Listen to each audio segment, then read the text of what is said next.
dans cette région-là, dans le Haut-Saint-Maurice, des lacs, il y en a environ 15 000. Ça, c'est à part des rivières. Fait qu'il était monté, puis il s'en allait à un lac, bon, le nom, je m'en souviens pas, c'était un nom amérindien, puis à 7 ans, ces noms-là, c'est bien difficile à retenir. Mais c'était dans le coin d'un nom que je me souviens qui disait, c'était dans le coin du lac Chapeau de Paille. Fait qu'il était monté là, c'était au printemps, là, les lacs et les rivières venaient juste de caler. Il y avait encore un peu de neige, fait qu'il avait pris les rivières, puis il voyait, ben c'est ça, tu sais, dans les côtes, il voyait les ours du printemps qui étaient réveillés. Puis quand il arrivait au coucher du soleil, des fois, sur les beaux lacs, ben il pouvait avoir des orignaux avec les gros panaches. Ben, le temps des amours des orignaux était passé, mais Smith, qui était facétieux, ben, il s'amusait à caler l'orignal.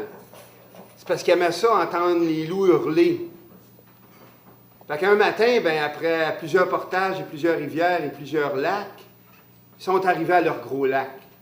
Le gros lac, que je ne me souviens pas le nom, ça prenait au moins 20 jours faire le tour du lac, puis tous les embranchements. C'était gros, c'est gros ces lacs-là. C'était pur. Bien, il était arrivé, puis sur le bord du lac, je voyais qu'il y avait eu un campement, probablement d'Amérindiens, parce que, ben là, c'est mon grand-père qui parle, c'est pas moi, là. Hein. Il y avait une poulaillerie là-dedans, c'était sale, tu sais, puis tout ça. Fait que bon, vu qu'il arrivait là de bonne heure au printemps, puis il savait qu'il avait au moins pour 2-3 mois à faire les évaluations pour la Shawinigan Power, ben, pour les libidos et tout ça, le cubage du bois, ben, ils se sont dit à 5, ils disent on va se faire un camp. Fait qu'ils ont coupé des arbres avec les haches, puis les boxes dans ce temps-là. Il n'y avait pas de chainsaw. Fait qu'ils sont construits un petit campement. Fait que là, avec ça, quand c'était fait, bien là, ils pouvaient se reposer comme il faut. Fait que là, ils ont parti avec le canot. Et puis, ils ont commencé à faire les évaluations. Fait qu'à un moment donné, qu'ils se promenaient sur le lac, ils longeaient la rive un peu. Puis des fois, c'est escarpé, il y a des ravins, il y a bien des roches, puis tout ça. Puis à un moment donné, ils passaient par là. Et puis, il y a une roche qui est tombée par-dessus eux autres, une petite roche. Mais ça leur a donné la puce à l'oreille, puis ils sont tassés. Puis tout d'un coup, bien, il y a eu des tonnes de roches qui ont tombé où ce qui était supposé être. Fait que là, ça a fait des vagues. Bien, tu sais, un accident dans le bois, ça peut arriver. Le lendemain, bien, il était encore en train de travailler. Fait qu'ils ont travaillé toute la journée, ils ont été se coucher de bonne heure, ils étaient fatigués. Puis pendant la nuit, ils ont entendu comme le feu qui se prenait après la maison. Bien, la maison, la cabane. Fait que le feu était déjà pogné après eux autres, quasiment. Fait qu'ils ont juste eu le temps de sortir le plus de bagages qu'ils pouvaient, un peu de vivres, les vêtements, les outils.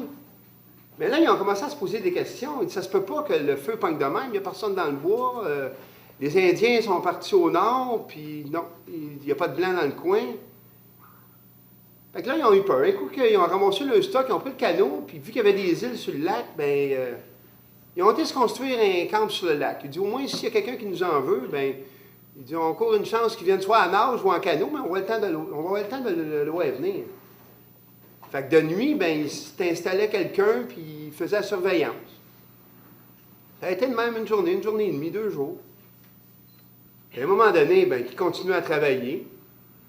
À la sortie d'un cric, ils voient comme une lueur sur une roche, parce qu'il y a bien de la broussaille, puis tout ça. Puis ils se font tirer dessus. Mon grand-père a reçu une balle sur son chapeau. Puis Smith, en arrière, ben, il s'est fait accrocher un peu après l'épaule. Fait que là, tout de suite, quand ils ont vu que ça venait, ils ont tout de suite longé le bord pour se cacher en dessous des feuillages. Parce qu'au printemps, ben, ça faisait déjà 2-3 semaines qu'ils étaient là. Fait que il y avait un peu de feuillage.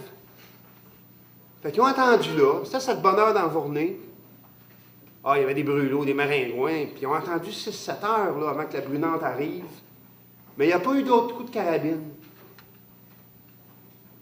Fait que là, quand les étoiles ont approché, bien là, ils sont partis, puis ils ont retourné sur l'île.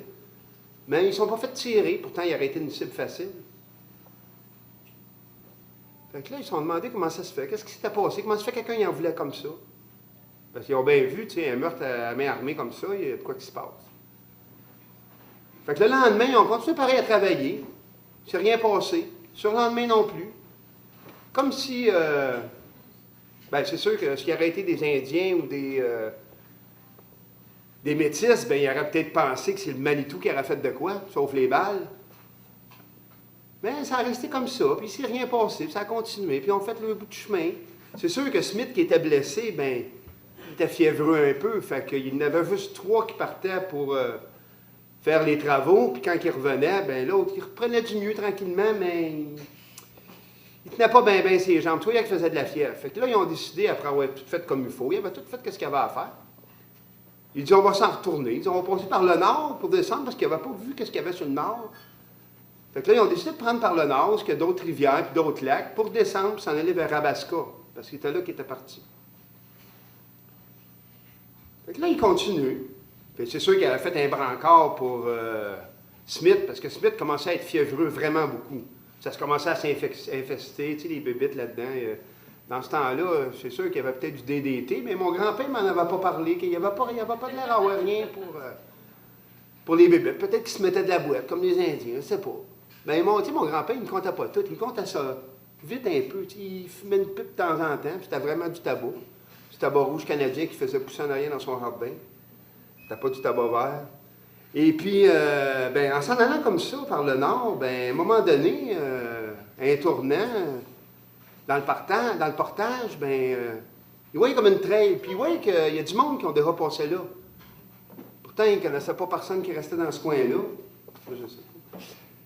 Donc, à un moment donné, toute la gang s'arrête, il voyait comme un ours un peu plus loin. Mais d'habitude, un ours, quand il se fait surprendre de même, ça se pousse, ça ne reste pas là. Ils ont peur du monde, ils ont peur. On les comprend, hein? Et puis, lui, cet ours-là, il cherchait comme... Il revenait, il repartait, il revenait. D'un coup, les deux, ils ont bien vu, ceux qui étaient là, ils ont bien vu, non, c'est pas un ours. C'était un chien, un gros chien noir. Dans le bois de même, des jours et des jours de la plus proche ville, ça se peut pas. Fait que tranquillement, ils ont suivi ce chien-là. Puis ça les a amenés à une cabane dans le bois. Puis cette cabane-là, il y a une clairière. Puis il y avait un vieux monsieur qui était à côté sur sa cabane. Mais il était après mourir. Fait que là, ils ont été approchés tranquillement. Puis le chien était bien content. Là, il sautait de joie, parce qu'il avait trouvé quelqu'un. Puis le monsieur, quand il a vu mon grand-père, avec ses yeux, c'est comme s'il voulait le tuer. Les yeux jaunes. Mon grand-père ne comprenait pas parce que mon grand-père, c'était un gentil monsieur, ingénieur de son métier, il essayait d'aider le monde, il voulait faire de l'électricité. Fait qu'il ne comprenait pas ce qui arrivait, il voulait mettre de l'électricité partout au Québec. Lui, bon, il travaillait pour une compagnie américaine parce qu'il avait étudié, lui, à Boston, mon grand-père, parce que ses parents avaient travaillé dans des fabriques à New Hampshire, puis bon, en tout cas, ça, c'était une autre histoire de famille. Donc, que ce monsieur-là, mon grand-père, il ne comprenait pas pourquoi ce monsieur-là le regardait de cette manière.